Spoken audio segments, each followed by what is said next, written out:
અમરેલીથી દાદરાનગર હવેલી ભાજપ સંગઠનમાં મોટા ફેરફારની ઘોષણા કરવામાં આવી છે।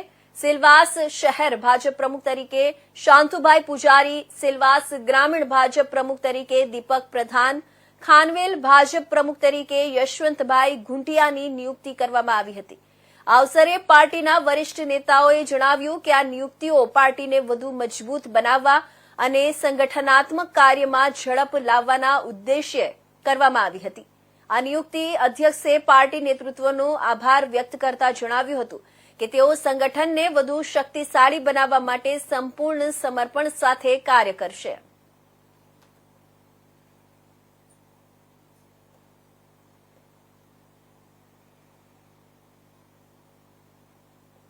સેલવાસ ગ્રામીણ અને ખાનવેલ આમ 3 જિલ્લાના અધ્યક્ષની આજે વરણી કરવામાં આવી છે। જે પ્રકારે સંગઠનની પ્રક્રિયા ચાલતી હતી છેલ્લા 5 મહિનાથી, એ આજે અહીંયા આગળ એનો અંત આવે છે અને હવે આવનારા દિવસોની અંદર પ્રદેશ સંગઠનની રચના થવાની છે। હું ત્રણેય જિલ્લા અધ્યક્ષને દિલથી અભિનંદન આપું છું અને આવનારા દિવસોની અંદર એ સંગઠન વધુ મજબૂત કરશે એવી અમને સંપૂર્ણ આશા છે।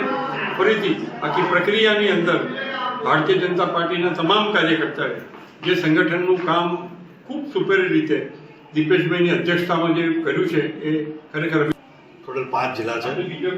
સેલવાસા દાદરાનગર હવેલી લોકસભામાં 3 જિલ્લામાં છે। સેલવાસા શહેરમાં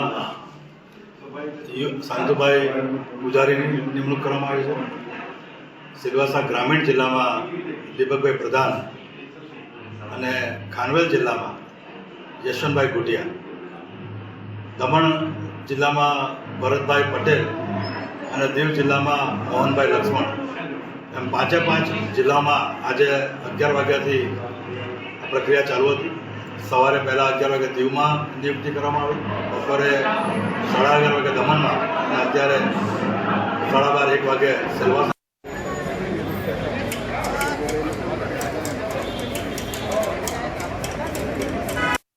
बहुत ही सिलवासा ग्रामीण जिले में मजबूत बनाने के लिए आप सभी का साथ सहकार और सपोर्ट।